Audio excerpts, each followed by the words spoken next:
Okay, so the US government has just rolled out this huge new plan to secure the critical minerals that, basically power our entire modern world. It's called Project Vault. And on the surface, it's all about national security. But when you start to follow the money, well, a very different story starts to unfold. We're talking about a $12 billion plan to build a strategic mineral reserve. And get this, it's financed by a $10 billion government loan. That's a record. The whole idea, they say, is to protect American manufacturers from supply chain shocks. And hey, on paper, that sounds pretty good, right? It sounds like exactly what we need. And of course, the official pitch is slick. The Export-Import Bank is framing this as a massive win for American jobs, for our ability to compete on the world stage, and as a vital step for national security. It's got that patriotic shine, it's got corporate backing, what's not to love? But that's where you have to pause. Once you look past the press release and actually dig into the mechanics of how this thing is structured, a completely different picture emerges. And it forces you to ask a really fundamental question: who is this project really for? So here's the thing you absolutely have to understand. The financial structure behind Project Vault, it isn't some new innovative government strategy. Not at all. In fact, it's a playbook lifted directly from the world of private investment, just, supercharged with public money. It's built on what's called the Sprott model. There's this company, Sprott, and they perfected the business of setting up these big trusts that buy and just hold physical stuff, like gold or uranium, for private investors. The investors get to bet on the price of the commodity, and Sprott, they just sit back and collect a steady stream of management and storage fees. It's a brilliant, low-risk business model. And this chart right here just lays it all out. Project Vault is essentially Sprott 2.0, but with a couple of, let's say, critical changes. Look at the funding. Private investors are out. U.S. taxpayers are in. And that means the risk, all of it, shifts from Wall Street investors to you. And the beneficiaries? It's not the public. It's a handful of massive corporations.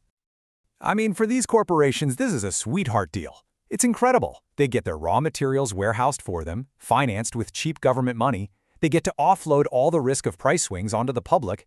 It frees up billions on their own balance sheets, and they get bulk purchasing power. It's basically outsourced inventory management paid for by us. And if you think that's good, it's an even better deal for the commodity trading firms who get hired to manage the whole thing. They get guaranteed fees on a gigantic government-backed fund. They have guaranteed customers locked in for 15 years. It is a trader's dream come true, all of the profit with practically zero risk. Okay, let's zoom out, because the whole justification for this project, the reason it's being sold to the American people, is to compete with China. But the key question is, does it actually do anything to counter China's real strategic advantage? See, China's dominance isn't just about digging rocks out of the ground. That's a huge misconception.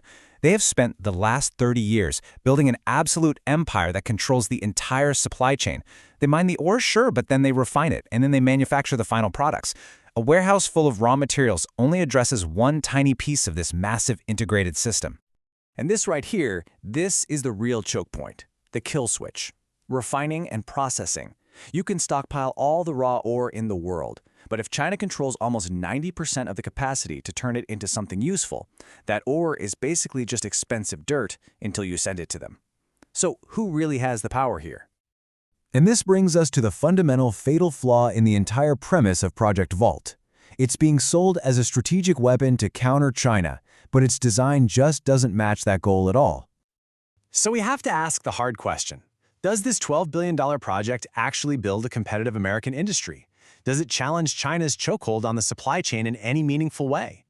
And the answer, when you look at the facts, is a loud, clear no. It doesn't fund a single new mine. It doesn't build one new refinery. It doesn't invest a penny in the R&D we desperately need to break our dependence on Chinese tech. And in a real crisis, the government doesn't even control the stuff in the warehouse. The corporations do. It completely fails to address the actual strategic problem. Honestly, this quote just nails it. It perfectly captures the strategic blindness here. China built Amazon, the entire integrated system of production, logistics, and manufacturing. And our response? We're building a subsidized public storage unit down the street. It's a fundamental misunderstanding of the game being played. So when you strip away all the patriotic branding, when you look past the national security talking points, what are we actually left with? What is Project Vault at its core? The contrast is just stark. It couldn't be clearer. On one side, you have China's 3-decade state-driven industrial strategy to achieve total, absolute dominance. On the other side, you have a U.S. plan to provide inventory management for private companies financed by the public. One strategy creates real geopolitical power. The other creates corporate security and trader fees. And really, that's the bottom line. This isn't a strategic asset for the United States. It's a financial instrument that helps the balance sheets of a few very large corporations and pads the pockets of a few trading houses, and it's all underwritten by the American taxpayer. And that leaves us with the real multi-billion-dollar question.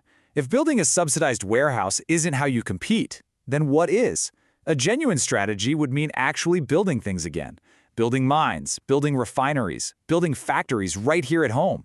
Project Vault does none of that. It's a $12 billion solution to the wrong problem, leaving America's real vulnerabilities completely unaddressed.